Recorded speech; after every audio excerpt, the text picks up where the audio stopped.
സത്യപ്രതിജ്ഞാ വിവാദവും തമ്മിലടിയും ചർച്ചയാകുന്ന തിരുവനന്തപുരം കോർപ്പറേഷനിൽ അവിശ്വാസ പ്രമേയ നീക്കവുമായി UDF എത്തുന്നു എന്ന വാർത്ത കഴിഞ്ഞ ദിവസങ്ങളിൽ പുറത്തുവന്നിരുന്നു. ഭരണസ്തംഭനം ചൂണ്ടിക്കാണിച്ച് അവിശ്വാസ പ്രമേയം അവതരിപ്പിക്കാനുള്ള നീക്കമാണ് UDFന്റെ പ്ലാൻ. 101 അംഗങ്ങളുള്ള തിരുവനന്തപുരം കോർപ്പറേഷൻ ഒരു സ്വതന്ത്രന്റെ പിന്തുണയോടെ 51 അംഗങ്ങളുമായാണ് BJPയുടെ ഭരണം. UDFന്റെ അംഗബലം 20 ആണ്. അതിനാൽ തന്നെ ഒറ്റയ്ക്ക് പ്രമേയം കൊണ്ടുവന്ന് വിജയിപ്പിക്കുക സാധ്യമല്ല. 51 അംഗബലമെങ്കിലും കൗൺസിലർ സുഗതൻ നിലവിൽ കാപ്പ കേസിൽ ജയിലിലാണ് എന്നത് BJPക്ക് ഒരു തലവേദന തന്നെയാണ്. അതിനാൽ BJPയുടെ നിലവിലെ അംഗസംഖ്യ 50 ആണ്. LDFന് 29 അംഗങ്ങളാണുള്ളത്. സുഗതന് ജാമ്യം കിട്ടിയാൽ മാത്രമേ അദ്ദേഹത്തിന് കോർപ്പറേഷനിലെ അടുത്ത നടപടിക്രമങ്ങളിൽ പങ്കെടുക്കാനാകൂ. മാത്രമല്ല, അടുത്ത 2 കൗൺസിൽ യോഗത്തിൽ പങ്കെടുക്കാതിരിക്കുന്ന പക്ഷം സുഗതന് കൗൺസിലർ സ്ഥാനം നഷ്ടപ്പെടുകയും ചെയ്യും. അത്തരമൊരു പ്രതിസന്ധിയും BJPക്ക് മുന്നിലുണ്ട്. അതേസമയം UDFന്റെ അവിശ്വാസ പ്രമേയത്തോട്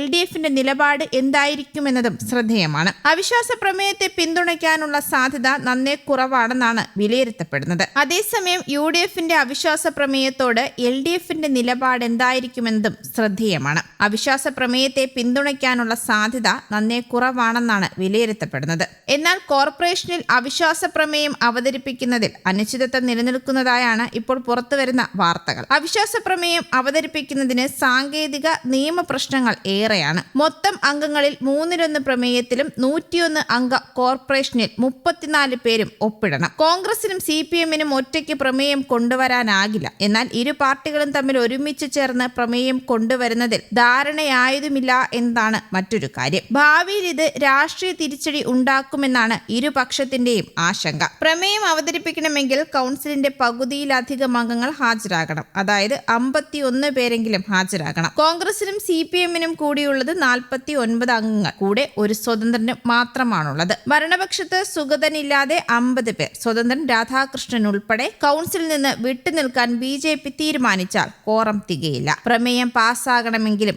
50% മുകളിൽ വോട്ട് വേണം. അതേസമയം പ്രശ്നം ചർച്ച ചെയ്യാൻ കോൺഗ്രസ് ജില്ലാ നേതൃത്വം ഉടൻ തന്നെ യോഗം ചേരുമെന്നാണ് റിപ്പോർട്ടുകൾ പറയുന്നത്. പ്രമേയം അവതരിപ്പിക്കുന്നത് തടയാൻ BJP കൗൺസിലർമാർ കൂട്ട അവധിയെടുക്കാനും ആലോചിക്കുന്നുണ്ടെന്നാണ് റിപ്പോർട്ടുകൾ. ഭരണത്തിലേറി 6 മാസം പിന്നിടുമ്പോൾ തന്നെ അവതരിപ്പിക്കപ്പെടുന്ന അവിശ്വാസ പ്രമേയത്തിൽ ആശങ്കയിലാണിപ്പോൾ BJP. തിങ്കളാഴ്ച കോർപ്പറേഷൻ കൗൺസിൽ യോഗം ചേരുമ്പോൾ ഈ പ്രതിസന്ധി ഒഴിവാക്കാനാണ് കൂട്ട അവധിയെടുത്ത് കോറം തികയ്ക്കാതിരിക്കാൻ BJP നീക്കം നടത്തുന്നതെന്നാണ് വിവരം. 4/3 ഭാഗം അംഗങ്ങൾ സഭയിലുണ്ടെങ്കിൽ മാത്രമേ അവിശ്വാസ പ്രമേയം അവതരിപ്പിക്കാൻ സാധിക്കൂ. അതേസമയം പുറത്തു നിൽക്കുന്ന സ്വതന്ത്രന്റെ പിന്തുണ ഉറപ്പിക്കാൻ BJP ശ്രമിക്കുന്നുണ്ടെന്നും റിപ്പോർട്ടുകളുണ്ട്. ഇന്നലെ കോൺഗ്രസ് കൗൺസിലർമാരുടെ യോഗം സംസ്ഥാന നേതൃത്വത്തിന്റെ അധ്യക്ഷതയിൽ നടന്നിരുന്നു. ഇതിലാണ് അവിശ്വാസ പ്രമേയം കൊണ്ടുവന്നാൽ രാഷ്ട്രീയമായി നേട്ടമുണ്ടാകുമെന്ന് കോൺഗ്രസ് വിലയിരുത്തിയതും. കഴിഞ്ഞ ദിവസം നടന്ന BJP കൗൺസിലർമാരുടെ പുനർസത്യപ്രതിജ്ഞയ്ക്കെതിരെയും കാപ്പ കേസിൽ അറസ്റ്റിൽ കഴിയുന്ന R സുഗതന്റെ രാജി ആവശ്യപ്പെട്ടുമായിരുന്നു കോർപ്പറേഷനിൽ പ്രതിപക്ഷം പ്രതിഷേധം ശക്തമാക്കിയത്. ഒരു ഘട്ടത്തിൽ ഇത് സംഘർഷത്തിൽ കലാശിക്കുകയും ചെയ്തിരുന്നു. മേയർ ഉൾപ്പെടെയുള്ളവർക്ക് സംഘർഷത്തിൽ പരിക്കേൽക്കുകയും ചെയ്തു. BJP കോർപ്പറേഷൻ ഭരണം ആരംഭിച്ച് 6 മാസമാകുമ്പോൾ കാണുന്നത്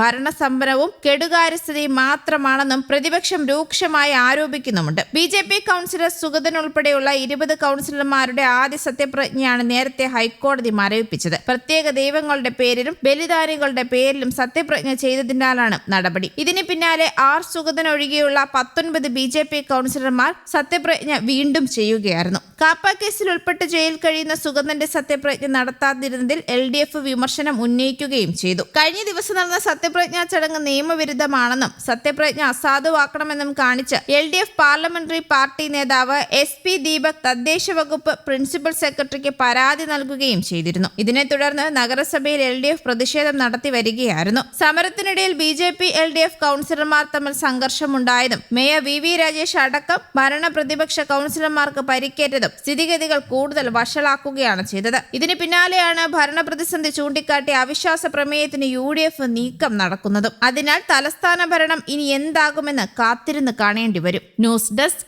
കേരള കൗമുദി.